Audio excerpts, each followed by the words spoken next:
In today's video, I'm going to teach you how to convert a PDF to a JPG using Adobe Acrobat. This process is quick and simple, so you'll be a pro at this in no time.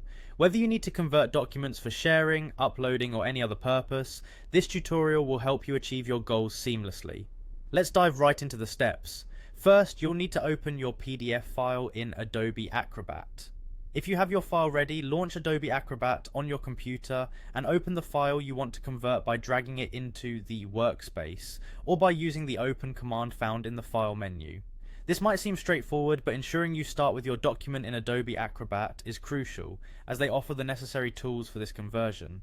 Once you have the document open, direct your attention to the global bar at the top of the interface. Here you'll find a plethora of options, but for our purpose you should locate and select the Convert option. It's designed to streamline content transitions within different formats, allowing you to choose exactly how you want to transform your document.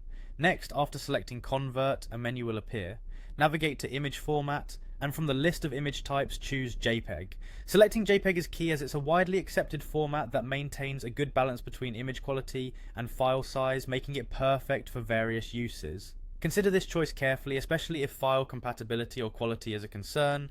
JPEG is often best for everyday images. Now it's time to click on Convert. This action will initiate the transformation of your PDF into a JPEG file. Adobe Acrobat works efficiently, handling your document with ease. This step requires minimal input on your end, allowing Acrobat to handle the heavy lifting for the actual file conversion.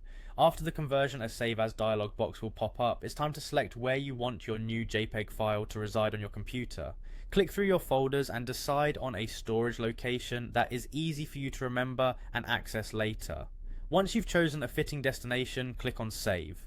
Wrapping up, you've not only completed your conversion from PDF to JPEG seamlessly, but you've also ensured your file is organized in a convenient location for future use. We've guided you through each step, from opening your PDF to the final save, ensuring you have a comprehensive understanding of the process. Feel free to revisit any part of this video if necessary, and become more familiar with Adobe Acrobat's conversion tools. That's it for today's tutorial. Thank you for joining us, and good luck with your file conversions.